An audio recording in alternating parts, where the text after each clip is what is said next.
Hello hello hello hello hello hello hello. तो मेरे सभी महारथियों का स्वागत है फिर से एक बार वेदांत महाराष्ट्र 12 पे। कैसे हो बेटा सभी लोग? चलिए, तो विजय सीरीज तो अपनी चल रही है बहुत ही शानदार तरीके से, और आज मैं आपके लिए लेकर के आई हूँ एक चैप्टर जिसका नाम है साउंड। ओके, तो साउंड के बारे में आज के लेक्चर में बात करने वाले हैं। ओके, और उसके पहले वेदांत तो आपके लिए बहुत ही खास शानदार चीज़ें लाया है, उसके बारे में आपको मैं जानकारी देना चाहूँगा। बिल्कुल, देखिए, जो भी सबसे पहले देखो, सबसे पहले अपने पास होनी चाहिए बेटा एक बुक जिसका अंदर से उसको पढ़ के हम अच्छे मार्क्स ले सके। तो एमएसटी सीईटी का प्रिपरेशन करने के लिए हमारे पास तत्व बुक की पूरी सीरीज है। फिजिक्स, केमिस्ट्री, मैथ्स, बायो सभी इसमें अंदर बुक्स है, और अगर ये बुक्स पढ़ते हो आप तो डेफिनेटली आपका बहुत ही सॉर्टेड तरीके से पूरा प्रिपरेशन होने वाला है। तो ये बुक अभी आ चुके हैं, बच्चों को मिल रहा है धीरे धीरे, तो आप भी इसको ऑर्डर कर सकते हैं। वीडियो के डिस्क्रिप्शन में इसकी लिंक दी गई है। उसके बाद देख सकते हैं आप 11th वालों के लिए न्यू बैच है, पेड बैच, जो कि अभी चल रही है और बहुत ही शानदार चल रही है। उसके बाद में देखो शौर्य बैच जो है 12th वालों के लिए है, ये अपना 1 ईयर का प्लान है, ये अपना 2 ईयर का प्लान है, मस्त ये चल रहा है काम। उसके बाद में मोरिया बैच मोरिया बैच है, ये 12th वालों के लिए है। ओके, आपके जो बड़े भाई बहन है उनको बता दीजिएगा, 12th वालों के लिए बैच है मोरिया बैच, इसमें बोर्ड प्लस एमएसटी सीरीज की तैयारी यहाँ पर की जाती है। उसके बाद देखो आईबी सेट की एग्जाम है, तो आईबी सेट के एग्जाम में कोई भी अगर आप कोर्स लेना चाहते हो तो उसके पहले अगर आप ये एग्जाम देते हो तो आपको अच्छे अगर मार्क्स मिलते हैं तो आपको 90% तक स्कॉलरशिप मिल सकती है। मान लो 6000 का कोर्स है तो आपको सिर्फ 600 रुपये ही देने पड़ते हैं, मान लीजिए वो भी नहीं देने पड़ेंगे, तो ऐसा इसका एक का खेल होता है। तो आप ये दे सकते हैं, मतलब एकदम फ्री ऑफ कॉस्ट में आपका इनरोलमेंट बैच के अंदर होने वाला है। उसके अलावा अगर आप ऑफलाइन जाना चाहते हो वेदांतु में, तो ऑफलाइन के जो सेंटर है महाराष्ट्र में कहाँ कहाँ पर है, तो महाराष्ट्र में वेदांतु के जो सेंटर्स है वो कहाँ कहाँ पे है? पुणे में पीसीएमसी में है, स्वारगेट में है, औंध में है, सिंहगढ़ में है। विदर्भ में अगर हम देखेंगे तो विदर्भ में वहाँ पर अमरावती है, बुल्टाना है, नागपुर है, जलगांव है, और फिर अहिल्यानगर। तो यहाँ पे सेंटर वेदांतु के ऑफलाइन सेंटर है, यहाँ पर भी जा करके आप एग्जाम दे करके स्कॉलरशिप लेकर के अच्छी वहाँ पे अपनी मतलब एकदम कम फीस में अपना एडमिशन करवा सकते हो, और आपको अच्छा कोचिंग वहाँ पर मिल जाएगा। चलिए स्टार्ट करते हैं आज का सेशन। आज हमें क्या पढ़ना है? साउंड में बेसिक बेसिक चीज़ें हैं वो सारी पढ़नी है। देखो क्या बोला यहाँ पे कि साहब भैया साउंड क्या होता है ना? साउंड क्या है? फॉर्म ऑफ एनर्जी है। ओके, आप बोलोगे sir sound form of energy कैसा है? मान लीजिए मैं अगर टीचर हूँ, आप किसी भी टीचर को देख लीजिए बात करते, या फिर किसी स्पीकर को आप देख लीजिए बात करते हुए, जब वो बात करता है ना, मान लीजिए मैं आधा घंटे से कंटिन्यू बात कर रहा हूँ, तो बात करते करते करते करते मेरी अंदर की जो एनर्जी है ना, वो एनर्जी मेरी क्या हो जाती है? कंज्यूम हो जाती है, खत्म हो जाती है। इसका मतलब क्या कि जब मैं साउंड प्रोड्यूस कर रहा हूँ, मेरे जो भी ऑर्गन है, ओके, अब बायोलॉजी में हमने पढ़ा है कि थ्रोट है, राइट, जो मैं कंटिन्यूसली बात करूँ तो मुझे एनर्जी खर्च करनी पड़ रही है भाई, मुझे एनर्जी खर्च करनी पड़ रही है। डेफिनेटली मेरा जो पेट के अंदर जो भी मैंने खाया पिया हुआ है वो सब कुछ कंज्यूम होगा, एनर्जी लगेगी, और वो जो एनर्जी है ना, वो एनर्जी साउंड तैयार करने के लिए लग रही है। मतलब अगर साउंड अपने मतलब जो भी आपके अंदर एनर्जी है, अंदर जो भी आपने फूड खाया, जो कि मान लीजिए आपके अंदर 1000 कैलोरीज है, 2000 कैलोरीज है, तो साउंड अगर प्रोड्यूस हो रहा है तो वो कैलोरीज खत्म हो रही है। इसका मतलब क्या है कि एनर्जी का एक फॉर्म दूसरे फॉर्म में कन्वर्ट हो रहा है, तो वो दूसरा फॉर्म क्या है? वो भी एनर्जी होगा ना। तो साउंड भी क्या है? एनर्जी का एक फॉर्म है, क्योंकि आपके अंदर की जो कैलोरीज है बर्न हो रहा है, क्योंकि वो एनर्जी का एक फॉर्म दूसरे फॉर्म में कन्वर्ट होता है। आपके बॉडी में जो भी एटीपी है ना, मुझे तो इतना पता नहीं है, बायोलॉजी में आपने पढ़ा होगा कि हम भी जो भी खाते हैं ना चीज़, तो उसका ब्रेकडाउन होता है मॉलिक्यूल का, और फिर हमें एटीपी के फॉर्म में एनर्जी मिलती है। That ATP form of energy है, मतलब जो केमिकल एनर्जी आपके बॉडी के अंदर है वो कंज्यूम हो रही है, और उससे साउंड प्रोड्यूस हो रहा है। तो एक फॉर्म दूसरे फॉर्म में कन्वर्ट हो रहा है, ऐसा होता है ना। इसके बाद में देखो, it is produce when object vibrate, है ना। जब ऑब्जेक्ट वाइब्रेट होगा, मतलब अपने माउथ के अंदर क्या होता है? वोकल कॉर्ड होता है, वो वाइब्रेट करता है, और वोकल कॉर्ड अगर वाइब्रेट हो रहा है तो वो एनर्जी तैयार करेगा, है ना। अगर वोकल कॉर्ड तैयार हो रहा है, वोकल कॉर्ड अगर वाइब्रेट हो रहा है तो वो क्या करेगा? एनर्जी को तैयार करेगा, प्रोड्यूस करेगा, है ना। समझ में आ रहा है? तो वाइब्रेशन से अगर कहीं पे वाइब्रेशन हो रहा है तो वहाँ पे क्या होगा? वाइब्रेशन से एनर्जी तैयार होने वाली है, साउंड वहाँ पे तैयार होने वाला है, ठीक है। कहीं पर वाइब्रेशन है या फिर दो चीज़ें टकराती है, दो चीज़ें आकर टकराती है एक दूसरे के साथ में, तो वहाँ पर भी साउंड क्रिएट होता है, वहाँ पर भी वाइब्रेशन हमें देखने को मिलता है ना। अब क्या बोला यहाँ के? The vibrating object transfer energy to surrounding particles and create sound wave, है ना। मतलब मान लीजिए पार्टिकल है, इसको किसी ने धक्का दिया, इसको पीछे से आके किसी ने धक्का दिया, है ना। ये पार्टिकल है, इसको किसी ने आके पीछे धक्का दिया। अब धक्का देने के बाद में अब ये अपनी जगह पे वाइब्रेट हो रहा है ना, ये अपनी जगह पे वाइब्रेट हो रहा है। तो ये अगर वाइब्रेट हो रहा है तो अपने सराउंडिंग की जो एयर के मॉलिक्यूल्स है उसको वाइब्रेट करवाएगा। इसका जो वाइब्रेशन है, इसका वाइब्रेशन सारे मॉलिक्यूल्स के पास पहुंचने वाला है, और वो वाइब्रेशन धीरे धीरे पूरे सराउंडिंग में पहुंच जाएगा, वो ट्रांसमिट होगा। मतलब एनर्जी जो है in the form of vibration transmit होने वाली है from one particle to another particle, from one layer to another layer, है ना। एयर कैसे, मतलब साउंड कैसे ट्रैवल होता है, one layer to another layer travel होता है। ओके, ऐसा होता है। एग्जाम्पल क्या, guitar string vibrate, vocal cords vibrate हो रहे हैं तभी साउंड तैयार हो रहा है, ड्रम मेम्ब्रेन वाइब्रेट्स, है ना। ड्रम मेम्ब्रेन, है ना। देखो आपको पता होगा कि जो ड्रम्स होते हैं ना, वो भी मतलब जो एनिमल की स्किन होती है, तो वो स्किन को यूज करके वो ड्रम का प्लेट बनाया जाता है। वो एनिमल की स्किन होती है बेसिकली, है ना। तो उसकी स्किन वहाँ पे लगाई जाती है। तो होता क्या है, ड्रम के मेम्ब्रेन, उसको मेम्ब्रेन बोला है ना। ये मेम्ब्रेन आपने वर्ड बायो में सुना होगा, 10th में भी सुना होगा कि, है ना, ईयर ड्रम होता है, मेम्ब्रेन होता है, ये बातें आपने सुनी होगी। और sound is a mechanical wave. Sound क्या है, साउंड एक मैकेनिकल वेव है। देखो मैकेनिकल, मैंने आपको अगर आपने 12th का सेशन अगर कोई देखा होगा, आपने गलती से देखा होगा 11th वालों ने 12th का सेशन, तो कल ही हमने एक कंसेप्ट पढ़ा था कि एक होता है वेव। तो वेव के दो फॉर्म होते हैं, एक इलेक्ट्रोमैग्नेटिक होता है, एक साउंड वेव होता है ना। एक इलेक्ट्रोमैग्नेटिक होता है, एक मैकेनिकल वेव होता है। मैकेनिकल वेव वो वेव होती है जिसको ट्रैवल करने के लिए मीडियम की आवश्यकता होती है, और इलेक्ट्रोमैग्नेटिक वेव वो वेव होती है जिसको ट्रैवल करने के लिए मीडियम की आवश्यकता नहीं होती। ऐसा होता है। Okay, it requires material medium to travel, तो इसको मटेरियल मीडियम रहेगा ट्रैवल करने के लिए। Sound can not travel through vacuum, sound जो है वैक्यूम के अंदर से ट्रैवल नहीं कर सकता, क्योंकि साउंड को ट्रैवल करने के लिए क्या चाहिए, साउंड को ट्रैवल करने के लिए साउंड को अगर ट्रैवल करना है तो साउंड को ट्रैवल करने के लिए मीडियम चाहिए। विदाउट मीडियम साउंड ट्रैवल नहीं हो सकता। वैक्यूम के अंदर बिल्कुल भी साउंड ट्रैवल नहीं कर सकता। ओके, उसको एक तो solid medium, solid liquid gas कुछ भी चलेगा, लेकिन मीडियम लगेगा उसको, तभी वो वाइब्रेट करेगा, अदरवाइज वो ट्रैवल कर ही नहीं सकता। चलिए आगे बढ़ते हैं। क्या बोला है साउंड कैसे प्रोड्यूस होता है, तो हमने बोला ना कि दो चीजें जब टकराती है तो साउंड प्रोड्यूस होता है। दो चीजें जब टकराती है तब क्या होता है, साउंड प्रोड्यूस होता है। यहां पर क्या बोला है, rapid back and fourth movement of an object called vibration, है ना। एन ऑब्जेक्ट्स वाइब्रेट, है ना। जब ऑब्जेक्ट वाइब्रेट होता है तब वो साउंड क्रिएट करता है ना। वाइब्रेशन, जब वाइब्रेशन हो रहा है तो साउंड क्रिएट होता है। ओके, मान लीजिए कि दो चीजें टकराई, तो टकराने के बाद में वाइब्रेशन हो रहा है, वाइब्रेशन हो रहा है तो ट्रैवल कर रहा है मीडियम के अंदर से, तो वो साउंड तैयार करेगा, राइट। बेसिकली मैं वाइब्रेशन भी नहीं बोलूंगा, मैं बोलूंगा कोलिजन ऑफ टू बॉडीज। अगर दोनों बॉडी आकर के टकरा रही है तो टकराने से वाइब्रेशन होता है, वाइब्रेशन से फिर साउंड तैयार होता है। तो इन्होंने कैसा, इन्होंने उसको वाइब्रेशन से पकड़ा है। मैं समझता हूं कि भैया पहले ले लो कोलिजन, है ना। मैं क्या बोलता हूं, पहले कोलिजन ले लो, उसके बाद वाइब्रेशन, उसके बाद साउंड। ओके, पहले कोलिजन होगा फिर वाइब्रेशन होगा, तब जाकर के हमें क्या मिलेगा, हमें मिलेगा साउंड, हमें साउंड मिलेगा।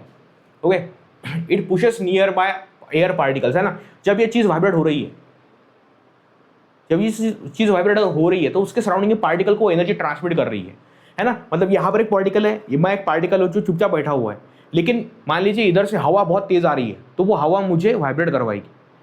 तो जब हवा आ रही है तो मुझे एनर्जी वाइब्रेशन, मतलब इस प्लेट का वाइब्रेशन हो रहा है तो ये वाइब्रेशन मेरे पास आ रहा है तो मैं वाइब्रेट कर रहा हूँ, है ना। ऐसा होता है, ऐसा होता है ना। साउंड वेव इस, है ना, वहाँ पे particle transfer energy to the next particle, sound wave इस फॉर्म में, साउंड वेव वहाँ पर तैयार होती है ना। कोलिजन होता है, कोलिजन से वाइब्रेशन होता है, वाइब्रेशन से साउंड तैयार होता है। ओके, वेल रिंग्स बिकम, एक मिनट है, इसको मैं बंद कर देता हूँ। ओके, चलिए अब होता ये है, हाँ अब देखो यहाँ पे bell rings because its metal body vibrate, है ना। बेल अपने स्कूल में बेल वगैरह होती है, अभी तो थोड़ा सा डिजिटल सब कुछ आ चुका है तो वो तो अलग बात है, लेकिन थोड़ा सा कुछ स्कूल में अभी भी आपको वो मेटल की बेल मिलने वाली है, तो उसको हम किसी मेटल की चीज़ से या फिर किसी लकड़ी जैसे उसको ऐसा, है ना, उसको ये करते उसको ऊपर वो स्ट्राइक करते, तो स्ट्राइक करवाते तो वाइब्रेशन क्रिएट हो जाता है उसके अंदर, है ना। ऐसा होता है। Speakers produce sound by vibration of their है ना, डायफ्राम्स, है ना। तो speaker produce sound by vibration of their diaphragms, है ना। स्पीकर आपने देखा होगा, स्पीकर के अंदर कैसा होता है पता है आपको। स्पीकर की अगर मैं बात करूं तो स्पीकर में कैसा होता है कि स्पीकर में एक ऐसा मैग्नेट होता है ना, स्पीकर में ऐसा यहाँ पर मैग्नेट होता है और इसके ऊपर ऐसा डायफ्राम्स होता है। अगर मैग्नेट अगर वाइब्रेट करेगा, अगर वो वाइब्रेट करेगा मैग्नेट, है ना, इसमें कैसा होता है, इसके अंदर ऐसा तार होते हैं। अब हमारे घर में जो करंट आता है वो एसी करंट होता है। अब अल्टरनेट करंट इसके अंदर जा रहा है तो करंट कभी जाता है, डायरेक्शन बदलता है, जाता है, डायरेक्शन बदलता है, तो वो मैग्नेट जो है वाइब्रेट करेगा। मैग्नेट अगर वाइब्रेट करेगा, जो मेम्ब्रेन है वो भी वाइब्रेशन करवाएगा। मैग्नेट, है ना, मतलब इलेक्ट्रोमैग्नेट होता है वो, तो उसके अंदर वो आयन की चीज़ होती है, मतलब आयन की चीज़ होती है। तो जैसे जैसे, है ना, मतलब पूरा कॉइल होता है, मतलब मेटल की कोई चीज़ होती है आयन की बनी हुई, तो उसके ऊपर पूरा ऐसा कॉइल होता है, पूरा वो आयन का मतलब वायर का पूरा कॉइल होता है। जब भी करंट पास होगा तो करंट के पास होने से वहाँ पे एक टेम्पररी मैग्नेट, इलेक्ट्रोमैग्नेट तैयार होने वाला है। अब ये इलेक्ट्रोमैग्नेट वाइब्रेट करेगा क्योंकि करंट जा रहा है, कभी बंद होता है, कभी जाता है, कभी बंद होता है, कभी मतलब कभी फ्लो रहा है, कभी रुक रहा है, कभी फ्लो रहा है, कभी रुक रहा है। तो इसके कारण जो है करंट के चेंज होने से उस इलेक्ट्रोमैग्नेट का एक मैग्नेटिक फील्ड तैयार हो जाता है, और मैग्नेटिक फील्ड के तैयार होने से ये वाइब्रेशन यहाँ पे क्रिएट होता है। अब वाइब्रेशन उसका क्रिएट हो गया तो वाइब्रेशन से जो मेम्ब्रेन होता है वो वाइब्रेट करता है, वो वाइब्रेट करता है तो उससे साउंड क्रिएट होता है ना, इस तरीके से काम करता है। Okay, human voice is produce by vibration of vocal cord, है ना, वोकल कॉर्ड का वाइब्रेशन हो रहा है तभी साउंड क्रिएट हो रहा है। मैंने आपको बोला वाइब्रेशन, वाइब्रेशन कब होगा कि हम उसको एनर्जी लगा रहे हैं, एनर्जी लगा रहे हैं तो वो मूवमेंट कर रहा है, मूवमेंट कर रहा है तो वाइब्रेशन हो रहा है, वाइब्रेशन हो रहा है तो साउंड क्रिएट हो रहा है, इस तरीके से, है ना। है ना, क्या बोला, touch your throat while speaking, जब आप बोल रहे हो तो आपने थ्रोट को हाथ लगाओ, जब आप बोल रहे हो तो अपने थ्रोट को हाथ लगाओ, तो उसमें आपको पहले कहा कि भाई उसके अंदर वाइब्रेशन हो रहा है, उसके अंदर क्या हो रहा है, वाइब्रेशन हो रहा है, उसके अंदर वाइब्रेशन हो रहा है ना। अब देखो प्रोपेगेशन ऑफ साउंड, है ना, वो अभी क्या बोला है, प्रोपेगेशन ऑफ साउंड, है ना। अब देखो प्रोपेगेशन ऑफ साउंड नाम की चीज यहां पर हो रही है कि प्रोपेगेट कैसे करेगा sound. Okay, sound travel through the medium by transferring energy from one particle to another particle, है ना, do not move from source to listener, only vibrate around their position.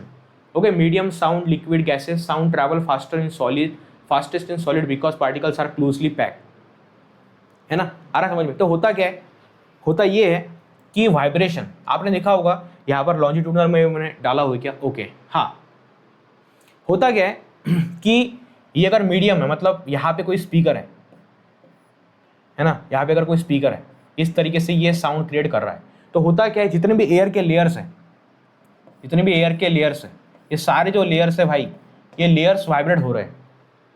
ये स्पीकर हमने लगाया, ये लेयर्स है, ये लेयर्स कैसे हो रहे हैं, वाइब्रेट हो रहे हैं, लेयर्स कैसे हो रहे हैं, वाइब्रेट हो रहे हैं। अब ये लेयर्स वाइब्रेट हो रहे हैं तो ये लेयर्स है ना, इसको धक्का देगी और वापस आई जाएगी अपनी जगह पे, एकदम सिंपल सी बात है। ये जो लेयर है इसको धक्का देने वाली, धक्का देकर के वापस आने वाली अपनी जगह पे, ऐसा होता है। ओके, ऐसा नहीं कि ये लेयर उठ करके वहां पे जाने वाली, मतलब यहाँ पे कोई पर्सन सुन रहा है ना, इसका कान है, ये कोई पर्सन यहाँ पे सुन रहा है, इसका मतलब ये नहीं कि यहाँ की हवा की लेयर वहां पे जाएगी, ऐसा नहीं होता बिल्कुल भी।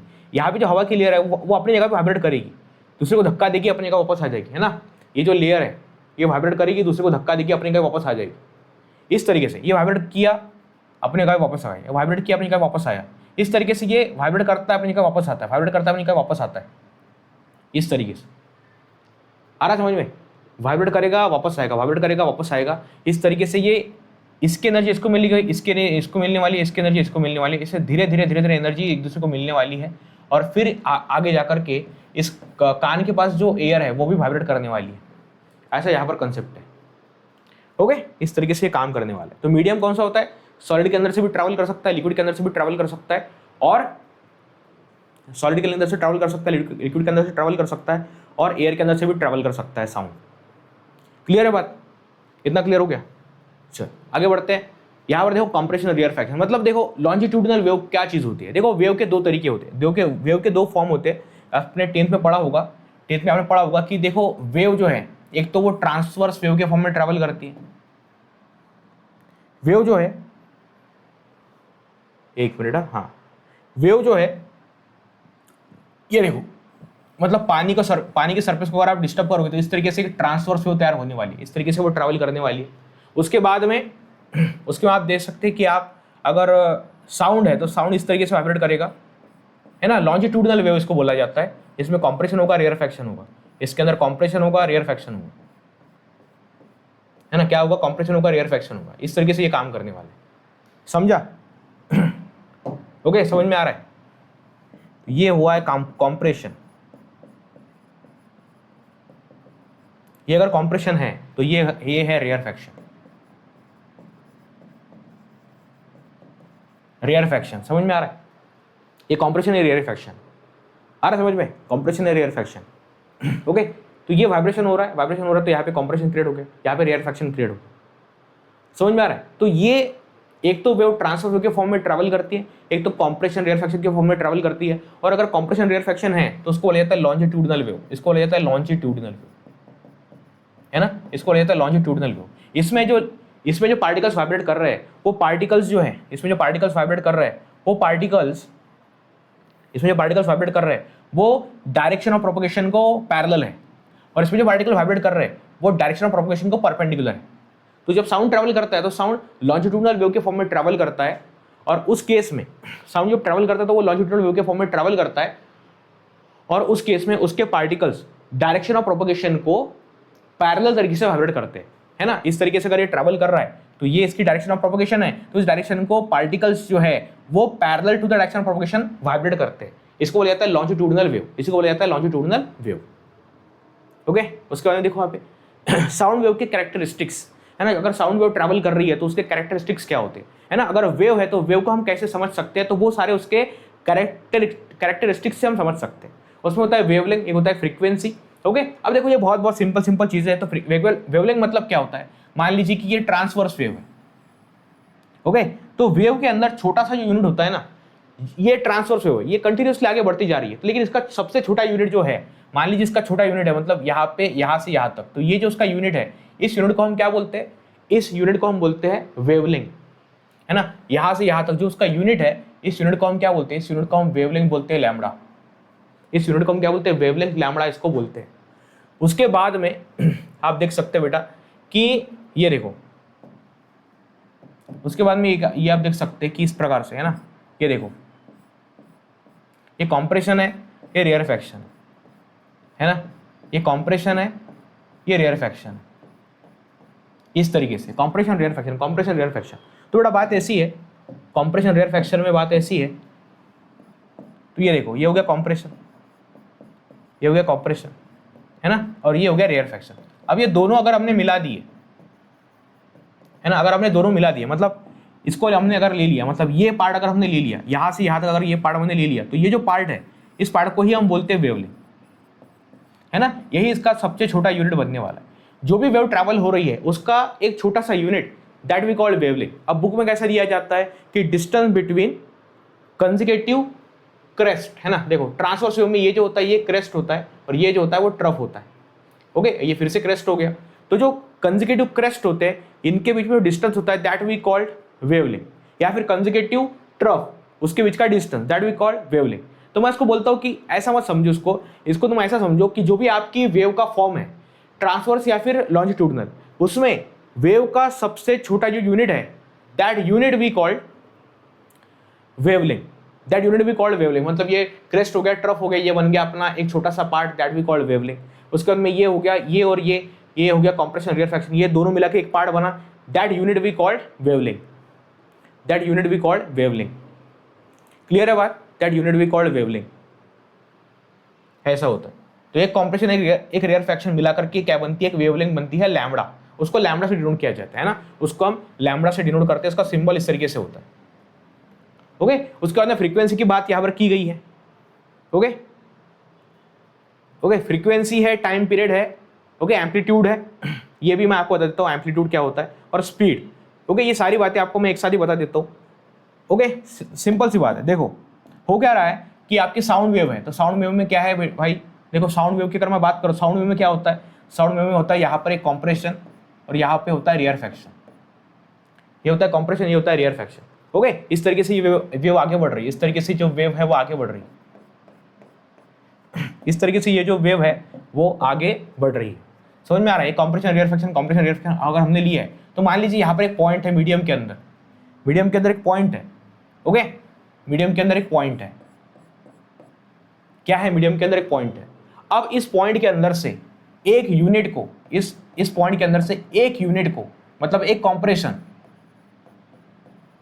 है ना, एक कॉम्प्रेशन हमने लिया एंड एक रेयरफैक्शन, एक कॉम्प्रेशन हमने लिया, एक हमने लिया रेयरफैक्शन, है ना। एक पॉइंट के अंदर से एक कॉम्प्रेशन रेयरफैक्शन, इसको जाने के लिए जो समय लगता है, that we call time period. समझ में आ रहा है, मतलब एक यूनिट को एक पॉइंट के अंदर से जाने के लिए, मतलब मीडियम के अंदर के एक पॉइंट को, मीडियम के अंदर से एक, है ना, मीडियम के अंदर एक पॉइंट है, उस पॉइंट के अंदर से जाने के लिए, उस पॉइंट के अंदर से जाने के लिए, उस पॉइंट के अंदर से जाने के लिए जो समय लगता है, that we call time period, उसको बोला जाता है टाइम पीरियड। उसको बोला जाएगा टाइम पीरियड, उसको बोला जाएगा टाइम पीरियड उसको बोला जाएगा टाइम पीरियड। आ रही बात समझ में? उसको बोला जाएगा टाइम पीरियड, इसको बोला जाएगा टाइम पीरियड। समझ में आ रही बात? अब उसको टाइम पीरियड बोला जाएगा। ओके, अब फ्रीक्वेंसी क्या होता है? फ्रीक्वेंसी होता है कि एक सेकंड में कितने वाइब्रेशन पास हो रहे हैं, है ना? एक सेकंड के अंदर कितने वाइब्रेशंस हो रहे हैं,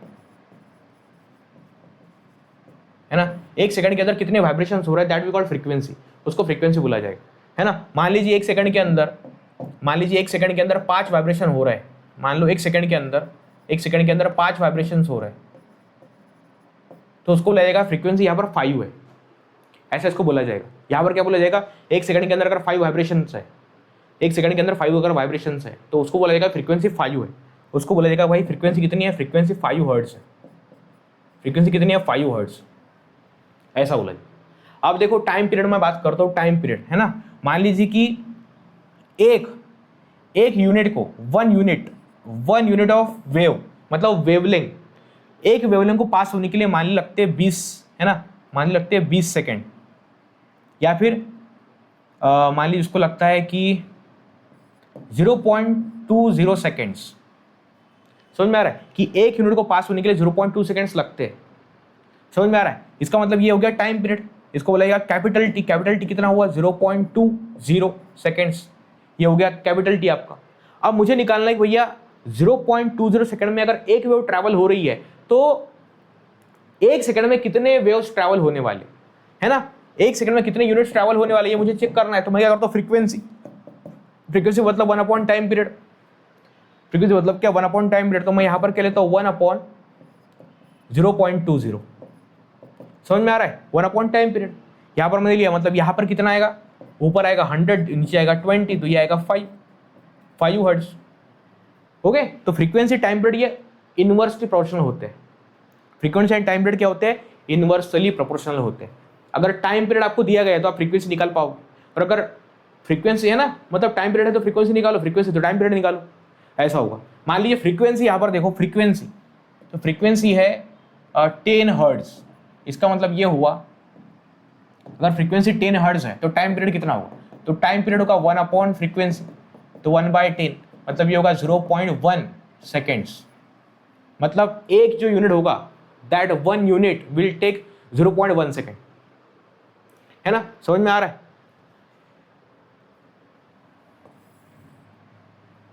समझ में आ रहा है आपको?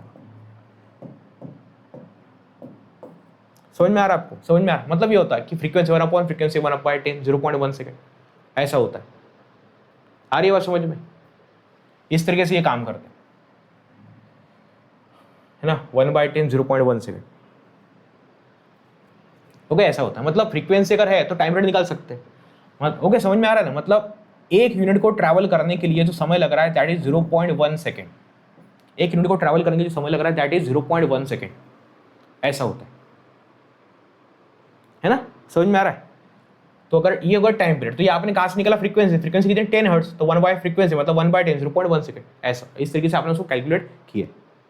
ओके, उसके बाद में टाइम पीरियड हो गया, मतलब आपको मैंने लैम्बडा बताया, मतलब वेवलेंथ बताया, फिर फ्रीक्वेंसी बताया, फिर टाइम पीरियड बताया। अब वेलोसिटी देखो, वेलोसिटी देखो लो यहाँ पे क्या होता है। वेलोसिटी यहाँ पर देखो, वेलोसिटी क्या होता है? वेलोसिटी, वेलोसिटी मतलब होता है कि कितना आपने डिस्टेंस ट्रेवल किया, आपने कितना डिस्टेंस ट्रेवल किया और कितना टाइम लगा उसके लिए। ओके, तो मान लीजिए आपने लैम्बडा क्या है? एक वेवलेंथ का छोटा सा यूनिट, दैट इज वेवलेंथ, और यहाँ पर मैंने लिया कैपिटल टी, तो lambda upon capital T, wavelength upon capital T. Wavelength कितनी है? जो भी है वेवलेंथ, और टाइम पीरियड, तो लैम्बडा अपॉन कैपिटल टी लिया, तो ये यही उस वेव की वेलोसिटी है, यही उस वेव की वेलोसिटी। समझ में आ रहा है? यही उस वेव की velocity, lambda upon capital T, ये हो गई उसकी वेलोसिटी। तो लैम्बडा अपॉन टी लिख सकते हैं, लैम्बडा अपॉन फ्रीक्वेंसी लिख सकते हैं। ओके, आ रही है बात समझ में? इस तरीके से ये काम करता है, इस तरीके से काम करता है। क्लियर है बात? बात क्लियर हो गई? ओके, इसको मैं एक बार चेक करता हूँ, सब सही है ना? हाँ, तो ये होता है वेलोसिटी। तो जितना वेवलेंथ है और टाइम पीरियड है, तो लैम्बडा इनटू फ्रीक्वेंसी, है ना? ऐसा होता है यार।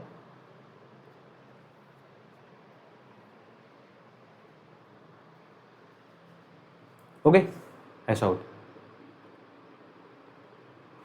अब देखो यहां पे देखो लाउडनेस एंड पिच, है ना, लाउडनेस एंड पिच की यहां पर बात हो रही है। देखो ये देखो, जब भी पार्टिकल वाइब्रेट होता है, मतलब मान लीजिए ये साउंड का सोर्स है, ये साउंड का सोर्स है,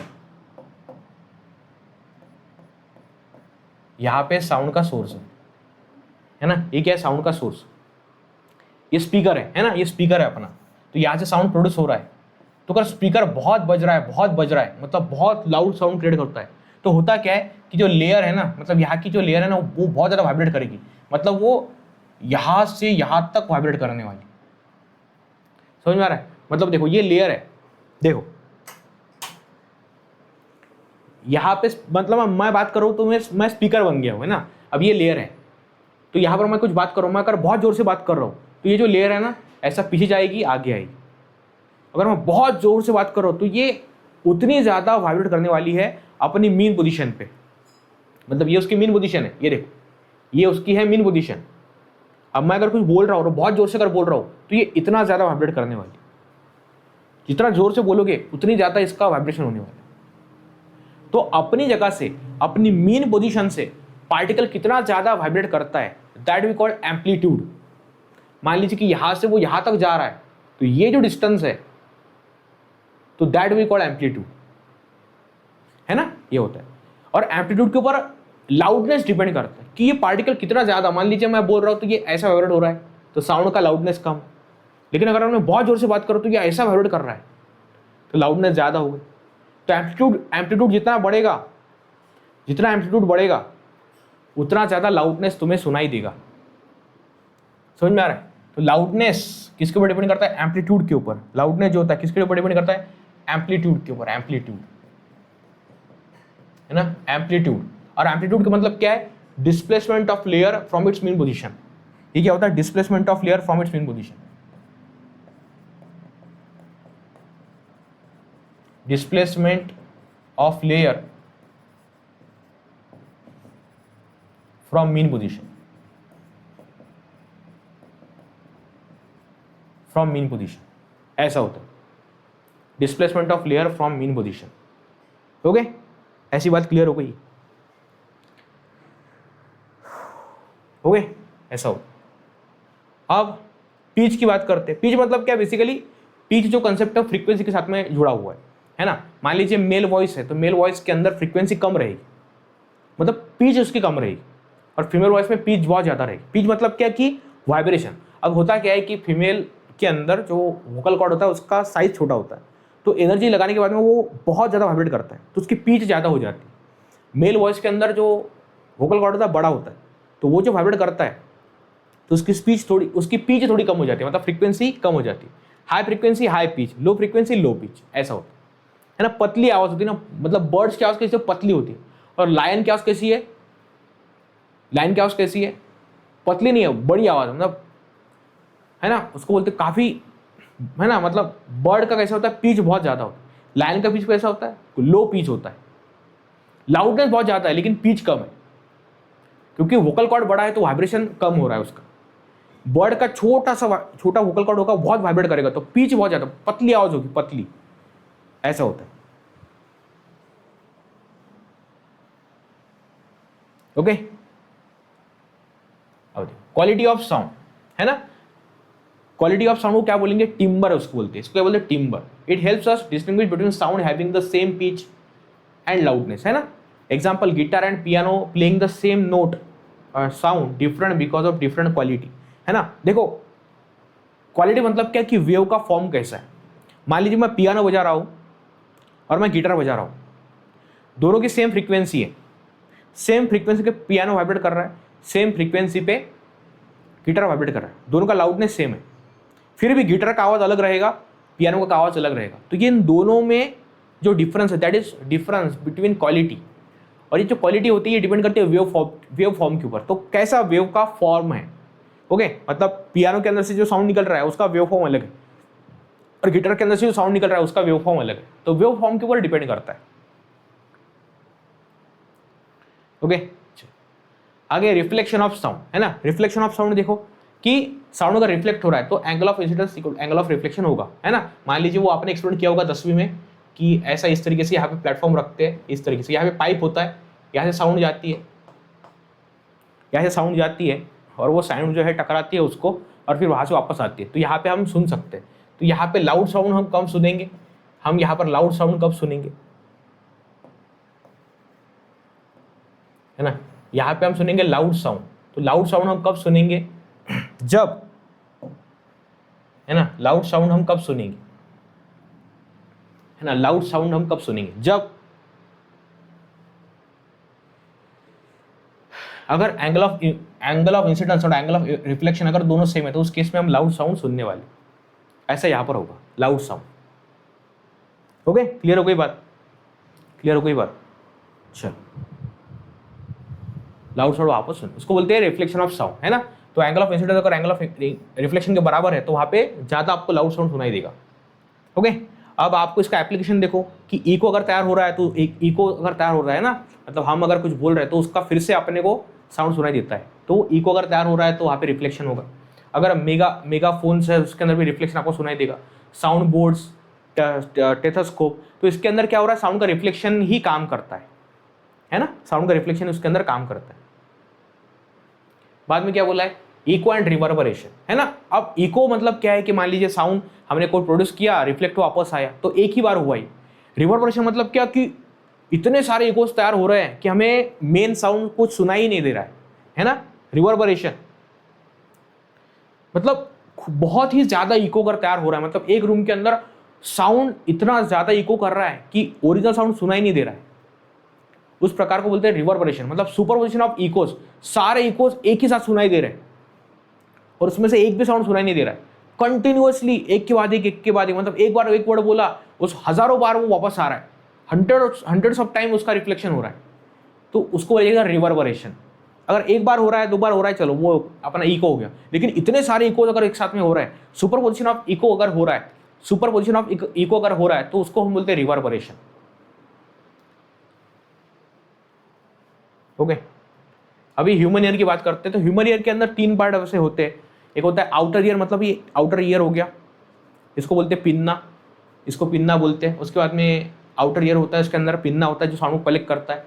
मिडल ईयर होता है, उसके अंदर मिडल ईयर होता है, उसके अंदर क्या होता है, मिडल ईयर के अंदर अपना ईयर कैनल होता है, ईयर ड्रम होता है और तीन बोन्स होते हैं, है ना, मैलियस, इनकस एंड स्टेप्स। तो स्टेप्स जो होता है कान के अंदर बोन, वो अपने बॉडी का सबसे छोटा बोन होता है ना। इनर ईयर, है ना, इनर ईयर की अगर हम बात करते हैं उसके अंदर क्या होता है, कोकलिया होता है। कोकलिया नाम की एक चीज होती है कान के अंदर अपने, तो उसकी वो साउंड को प्रोसेस करवाती है, उस साउंड को इलेक्ट्रोकेमिकल सिग्नल में कन्वर्ट करके फिर वो ब्रेन तक भेजती है ताकि ब्रेन को डिटेक्ट कर पाए। इस तरीके से वो काम करता है, ठीक है। उसके बाद रेंज ऑफ हियरिंग, है ना, तो जैसा अपना आंखों का देखने का स्पैन होता है, मतलब हम बोलते हैं ना विजिबल लाइट, तो विजिबल लाइट की एक पर्टिकुलर वेवलेंथ होती है, उसको हम देख पाते हैं। उसके सिवा यहाँ पर देखो, हम जो देख पा रहे हैं उसके अंदर भी बहुत सारी चीज़ें होती है, मतलब हमारा सुनने का भी एक रेंज होता है। 20 हर्ट्ज से लेकर 20,000 हर्ट्ज तक साउंड हम सुन सकते हैं, उससे अगर कम हुआ तब भी हम नहीं सुन सकते, उससे अगर ज़्यादा तब भी हम उसको नहीं सुन सकते, है ना। अगर इंफ्रासोनिक साउंड है तो इंफ्रासोनिक साउंड की जो फ्रीक्वेंसी होती है 20 हर्ट्ज से कम होती है, तो वो भी हमें सुनाई नहीं देता। उसके अलावा अल्ट्रासाउंड जो होता है उसकी फ्रीक्वेंसी 20,000 हर्ट्ज से ज़्यादा होती है, वो भी हमें सुनाई नहीं देता। ओके, इस तरीके से बैट्स, डॉल्फिन इस तरीके से ये काम करते हैं। ओके, चलो, है ना। बैट्स अल्ट्रासोनिक साउंड के ऊपर काम करता है ना, पहले साउंड प्रोड्यूस करेगा, रिफ्लेक्शन होने देगा, रिफ्लेक्शन को फील करेगा, सुनेगा और फिर अपने डायरेक्शन डिसाइड करेगा।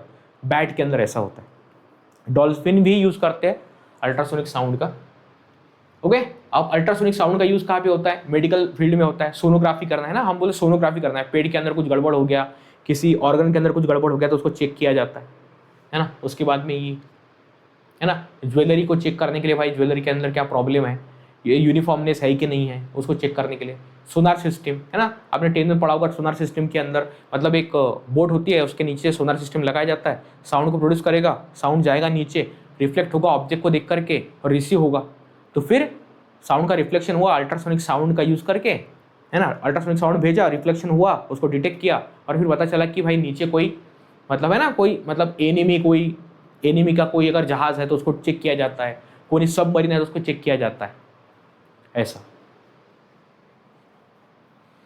है ना, इस तरीके से। तो यहाँ पे देखो भाई क्या क्या है कि साउंड क्या है, साउंड एक एनर्जी का, साउंड एक एनर्जी है, राइट। तो ये कैसे तैयार होता है, वाइब्रेशन से तैयार होता है साउंड का एनर्जी। उसके बाद में देखो साउंड नीड्स मीडियम, साउंड को ट्रैवल करने के लिए मीडियम की आवश्यकता होती है। ओके, साउंड क्या है, लॉन्जिट्यूडनल वेव है, साउंड क्या है, लॉन्जिट्यूडनल वेव। उसके बाद loudness depends on amplitude, loudness किस पर डिपेंड करता है, एम्पलीट्यूड के ऊपर डिपेंड करता है लाउडनेस, है ना। उसके बाद पिच डिपेंड्स ऑन फ्रीक्वेंसी, जो पिच है वो फ्रीक्वेंसी के ऊपर डिपेंड करेगा, है ना। मतलब देखो लाउडनेस डिपेंड करता है एम्पलीट्यूड के ऊपर, मतलब कितना ज़्यादा पार्टिकल वाइब्रेट कर रहा है तो वो होता है एम्पलीट्यूड। फ्रीक्वेंसी मतलब क्या कि जो साउंड का सोर्स है उसके अंदर कितना वाइब्रेशन हो रहा है उसके ऊपर से पिच डिसाइड होगा, है ना। अगर फीमेल का वोकल कॉर्ड है तो उसका वाइब्रेशन ज़्यादा होगा तो उसका पिच ज़्यादा होगा, मेल का वोकल कॉर्ड है उसका साइज बड़ा होगा तो उसका वाइब्रेशन कम होगा, है ना। तो पिच डिपेंड करता है फ्रीक्वेंसी के ऊपर, लाउडनेस डिपेंड करता है एम्पलीट्यूड के ऊपर, है ना। अगर ह्यूमन बीइंग अगर सुनना चाहता है तो 20 हर्ट्ज से लेकर 20,000 हर्ट्ज तक वो सुन सकता है रेंज। उसके बाद अल्ट्रासोनिक साउंड है ना, अल्ट्रासोनिक साउंड अगर है तो उसकी फ्रीक्वेंसी 20,000 हर्ट्ज से ज़्यादा होती। ओके, तो ये हो गई इसकी समरी, है ना। वेलोसिटी का ये फॉर्मूला हमने अभी डिराइव किया था क्लास के अंदर, है ना। वही है फॉर्मूला अपना, कुछ नहीं है कि अगर मतलब टाइम पीरियड अगर है तो फ्रीक्वेंसी, मैंने बोला था ना, फ्रीक्वेंसी मतलब होता है कि वाइब्रेशन पर सेकेंड, तो उसको 1/T से हम डिनोट कर सकते हैं, डिसाइड कर सकते हैं। तो ये फ्रीक्वेंसी हो गया, और वेवलेंथ जो होता है वो होता है λ/T, तो लैम्बडा इंटू फ्रीक्वेंसी, इस तरीके से काम करता है। तो ये दो फॉर्मूले, ठीक है। तो इस तरीके से हमने इसको समझ लिया है, बाकी सारी चीज़ें तो है मैंने आपको पहले बताई। ओके, यहाँ पे रुक जाते हैं। Thank you so much,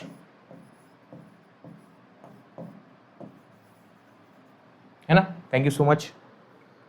okay, तो विजय सीरीज में ये तो चलता रहेगा, लेकिन आपको बता देना चाहता हूँ कि जो अपने पेड बैचेस हैं न्यू बैच के अंदर, तो न्यू बैच के अंदर काफ़ी डिटेल में आपको सारी जानकारी दी गई है। तो उसमें एक लेक्चर जो है 5-5, 6 से 7-7 दिन में कवर हो जाता है, तो उसको बहुत डिटेल में समझाया जाता है, वहाँ पे उसके क्वेश्चन भी करवाए जाते हैं। तो वहाँ पे आकर के आप अपना एनरोलमेंट करवा सकते हो, बहुत ही शानदार तरीके से आपको न्यू बैच के अंदर कंटेंट मिलने वाला है। ओके बेटा, thank you so much, bye bye, take care, मिलते हैं नेक्स्ट वीडियो में।